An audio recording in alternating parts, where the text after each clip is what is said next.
Então, seguindo aqui, né, pessoal, nossa segunda etapa, eu ainda vou voltar para mostrar ali aquela outra questão da geometria depois, com mais sessões, mas a gente vai seguindo aqui para essa que a gente criou, fazendo agora. E a gente vai seguir agora para criar uma outra etapa do que a gente precisa para o nosso projeto, que é o regime de escoamento, né? Como eu tinha falado no início, a gente vai fazer num sistema permanente, no regime permanente, né? Steady flow aqui, mas a gente também tem a opção de criar o regime não permanente, que é o unsteady flow, que o professor, no primeiro curso, ele mostrou fazendo com o regime não permanente, com a entrada de um hidrograma.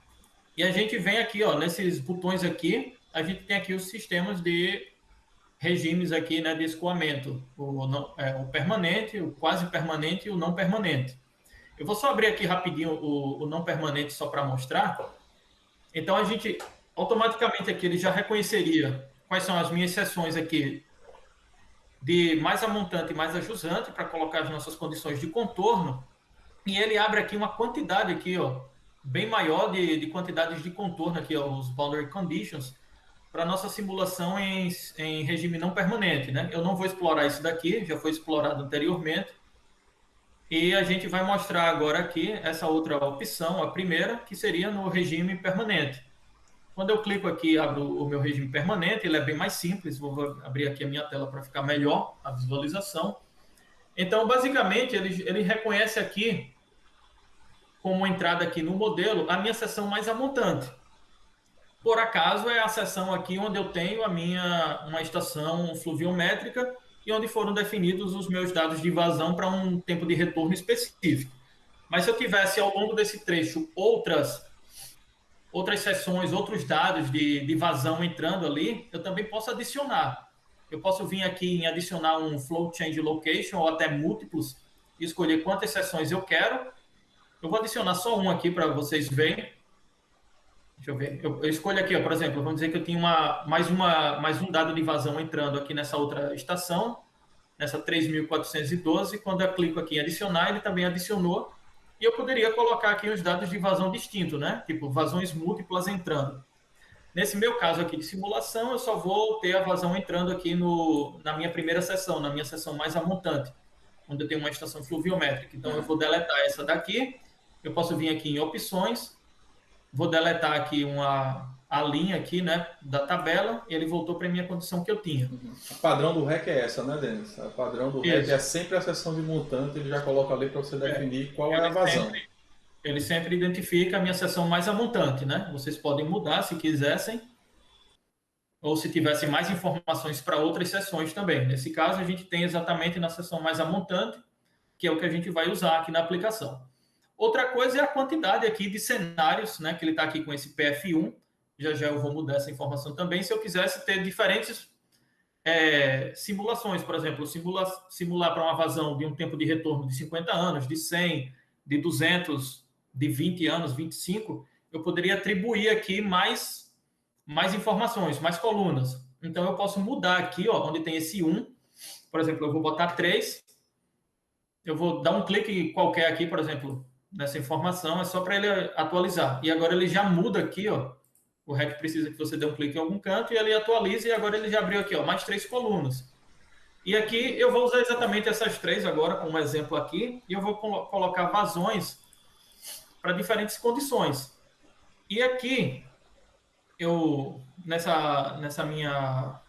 na pasta do projeto, eu coloquei uma pasta aqui chamada vazões, que eu tenho aqui vazões para diferentes tempos de retorno, que veio de lá daquele artigo. Eu vou abrir aqui só para mostrar a vocês. Então, eu tenho aqui minhas vazões em metros cúbicos por segundo, que foram calculadas lá no artigo para diferentes tempos de retorno, né? Baseado no evento que ocorreu em 2010, foi estimada aqui uma vazão lá de 1.233 metros cúbicos por segundo.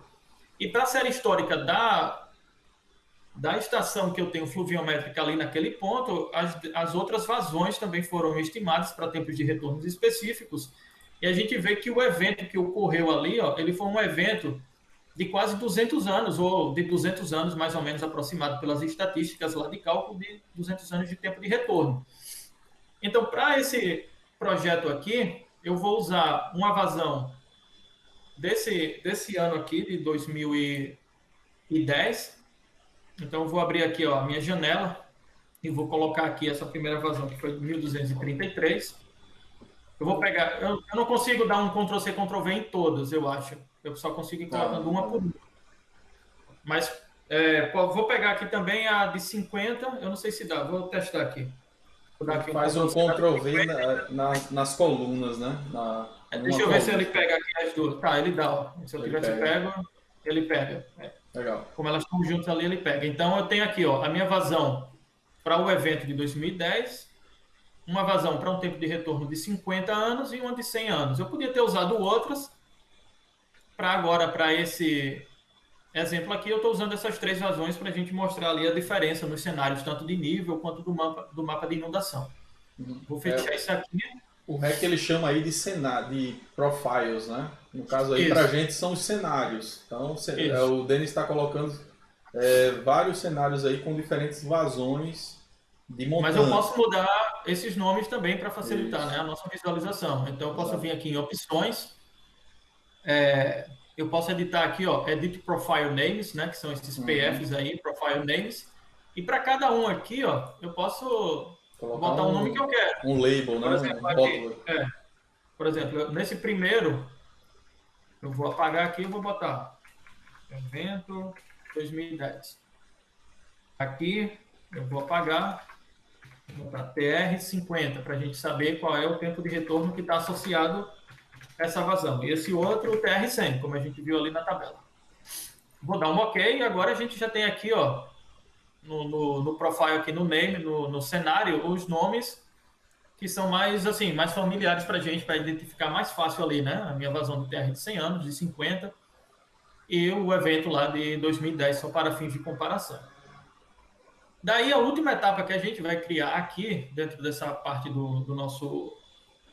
nossa simulação, do nosso regime aqui de simulação, seria as nossas condições de contorno. Se eu clicar aqui nessa aba, ele vai abrir aqui uma aba nova. Infelizmente, ela não abre a janela, mas espero que todos estejam vendo. E aí ele já identifica aqui, ele dá uma opção de algumas condições de contorno, né, disponíveis, e também onde elas estão associadas, né, tipo uma condição de contorno a montante, o upstream, e a jusante no downstream. E daí você podia colocar, por exemplo, para todos os cenários, a mesma condição de contorno, que é o caso que a gente vai utilizar aqui, ou seja, vai estar aqui em cima, o set boundary for all profiles, ou seja, para todos esses a mesma condição de contorno.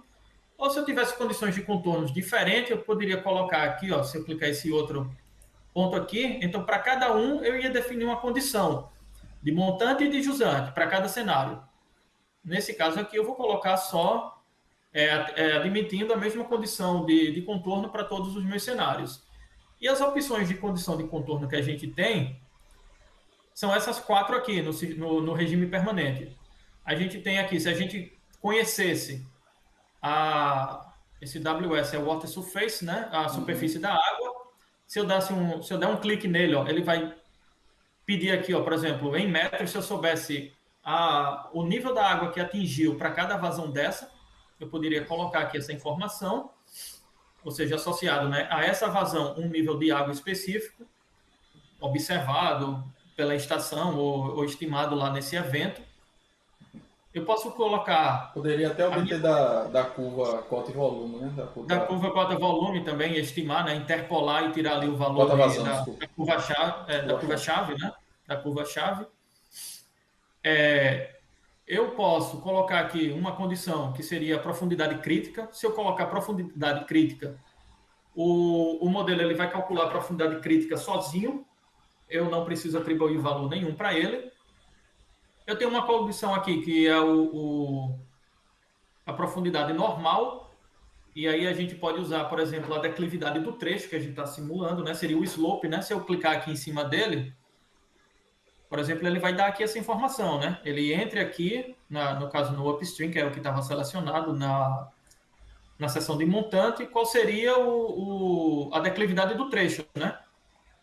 Eu posso pegar ali pelas minhas informações da cota de fundo do canal e estimar pelo meu trecho qual seria a declividade média ali daquele trecho. E uma outra opção é usando a curva-chave, né? A própria curva-chave aqui, que é o rating curve. Então, para a condição aqui de montante, onde eu tenho a minha estação fluviométrica, eu vou usar exatamente essa minha opção aqui, que seria o rating curve. Então, se eu voltar ali na minha pasta, desculpa, do projeto, eu tenho aqui, eu coloquei também uma pasta aqui, ó, que tem condições de contorno, que a gente vai usar nesse projeto. E eu tenho um arquivo aqui já em Excel separado, com condições de contorno. Eu vou abrir aqui eles para vocês.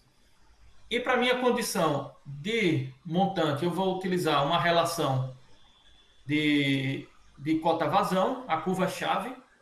Eu vou selecionar ela aqui, ó, todos os valores que eu tenho, para levar lá para o RecRas. Vou voltar aqui no RecRas. Acho que ele fechou aqui, né? Vou abrir aqui de novo. E aqui na minha condição de montante, eu vou colocar essa opção, o rate curve, né? Que é a curva-chave. Então, ele já vai abrir aqui uma tabelinha. Eu vou selecionar aqui. Você tem que selecionar pelo menos a mesma quantidade de dados que tem lá. Eu vou selecionar todos aqui, porque eu não sei exatamente quantas eu tenho.